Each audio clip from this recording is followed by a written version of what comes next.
دوستوں، حضرت خالد بن ولید رضی اللہ عنہ کو کون نہیں جانتا، جنہوں نے سینکڑوں جنگیں لڑی، کبھی شکست نہیں ہوئی، سینکڑوں زخم کھائے لیکن کسی زخم سے شہادت نصیب نہیں ہوئی۔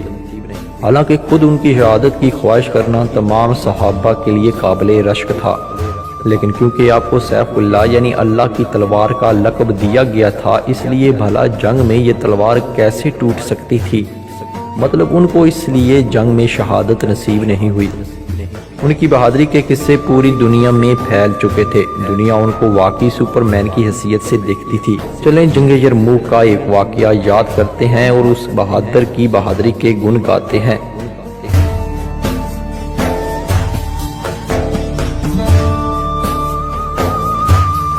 معرکہ یرموک کے پہلے دن رومی جرنیل بہان ارمنی کے اشتعال دلانے پر عرب نصرانی قبیلہ بنو غسان کے سردار جبلہ بن ایم نے اپنے 60,000 کے لشکر کے ساتھ مجاہدین اسلام کے لشکر کے ساتھ ٹکر لینے کا ارادہ کیا۔ ادھر امین امت حضرت ابو عبیدہ رضی اللہ تعالیٰ عنہ نے، جو سپہ سالار تھے، صحابہ سے مشورہ کیا۔ حضرت خالد بن ولید رضی اللہ تعالیٰ عنہ نے فرمایا کہ میں چاہتا ہوں ان 60,000 کے مقابلے میں 30 آدمی لے کر جاؤں، جن میں سے ہر ایک 2,000 پر حاوی ہو۔ آج میں ان کو ایسا مزہ چکھاؤں گا کہ ان کی عزت خاک آلود ہو جائے گی، اور ذلت کی وجہ سے وہ کسی کو اپنا منہ دکھانے کے قابل نہیں رہیں گے۔ صحابہ نے کہا، کیا آپ مذاق کرتے ہیں؟ کہنے لگے، خدا کی قسم مذاق نہیں کرتا۔ حضرت ابو سفیان رضی اللہ تعالیٰ عنہ نے کہا کہ آپ 60,000 کے مقابلے میں کم از کم 60 تو لے کر جائیں۔ چنانچہ آپ 60 جلیل القدر جرنیل صحابہ کو اپنے ساتھ لے جانے پر راضی ہوئے اور نصرانی عربوں کے سامنے جا کر کھڑے ہوئے۔ جبلہ بن ایم نے جب ان 60 لوگوں کو دیکھا تو کہنے لگا، ہم لڑنے کی تیاری کر چکے ہیں اور تم ابھی تک صلح کے خواب دیکھ رہے ہو، ہم قیامت تک صلح نہیں کریں گے۔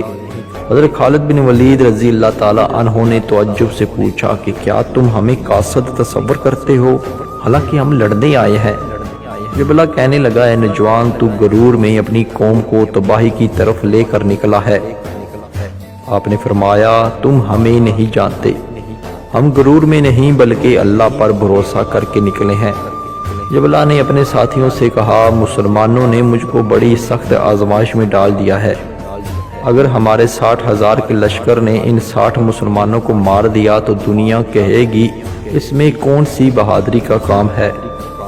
اگر وہ غالب آ گئے تو قیامت تک ہماری نسلیں کسی کو منہ دکھانے کے قابل نہیں رہیں گی۔ چنانچہ جبلہ نے اپنے ساتھیوں کو حملے کا حکم دے دیا۔ صحابہ نے بھی ثابت قدمی سے لڑنا شروع کر دیا۔ حضرت ابو عبیدہ رضی اللہ تعالیٰ عنہ اور تمام لشکر اسلام کیمپ سے تاریخ کا چھوٹا مارکا بڑی بےقراری سے دیکھ رہے تھے۔ دونوں طرف سے بہادروں کی چیخ و پکار اور تلواروں کی جھنکار کے علاوہ کوئی آواز سنائی نہ دیتی تھی۔ جنگ کے شعلے بلند تھے، صحابہ تکبیر کی آوازیں بلند کر رہے تھے۔ حضرت خالد بن ولید رضی اللہ تعالیٰ عنہ نے صحابہ سے فرمایا کہ آج اسی میدان کو میدان حشر سمجھو، کفار کو سبق سکھاؤ۔ صحابہ کفار کے اندر گھرے ہونے کے باوجود بڑھ بڑھ کر حملے کرتے رہے۔ نصرانی لشکر کے سپاہی ٹپا ٹپ مقتول ہو کر زمین پر گرتے گئے۔ جبلہ بن ایم حواس باختہ ہو گیا، اس کی سمجھ میں نہیں آ رہا تھا کہ سب ہو کیا رہا ہے۔ بدحواسی کے عالم میں چیخ چیخ کر اپنے سپاہیوں کو حملے میں شدت کرنے کا حکم دیتا رہا، لیکن اسلامی لشکر کے شیروں نے ان کو بھیڑ بکریوں کی طرح چیر پھاڑ کر رکھ دیا۔ شام تک صحابہ ایسے لڑتے رہے جیسے بالکل تازہ دم ہوں اور ابھی لڑائی شروع کی ہو۔ آج اللہ کی تلوار حضرت خالد بن ولید رضی اللہ تعالیٰ عنہ نے اپنا جوہر دکھایا۔ حضرت خالد بن ولید، زبیر بن عوام، عبد الرحمن بن ابی بکر، فضل بن عباس، عبداللہ بن عمر فاروق، زرار بن الزور اور دوسرے صحابہ رضی اللہ اجمعین جس طرف بھی جاتے صفوں کی صفیں الٹتے تھے۔ آخرکار مخالف لشکر پیٹھ دکھا کر بھاگا۔ جبلہ بن ایم کے لشکر کے سپاہی اس طرح ڈر کر بھاگتے تھے کہ گویا آسمان سے کسی نے ان کو ڈرا کر بھگا دیا ہو۔ بھاگنے والوں میں جبلہ بن ایم سب سے آگے تھا۔ کفار کو شکست فاش ہو گئی، وہ صحابہ کرام واپس آ گئے۔ واپس آنے والے صحابہ 20 تھے۔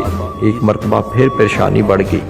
کہ شاید 40 صحابہ شہید ہو کے، مگر میدان جنگ میں جا کر دیکھا گیا تو صرف 10 لاشیں ملی۔ صحابہ نے کہا کہ ضرور 30 لوگوں کو کفار گرفتار کر کر لے گئے ہیں۔ صحابہ نے کفار کا پیچھا کیا تو مزید 25 صحابہ مل گئے جو کفار کی شکست کے بعد ان کا پیچھا کرتے ہوئے آگے نکل گئے تھے۔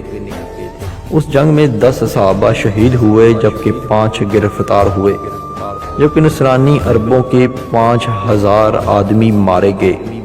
اللہ اکبر۔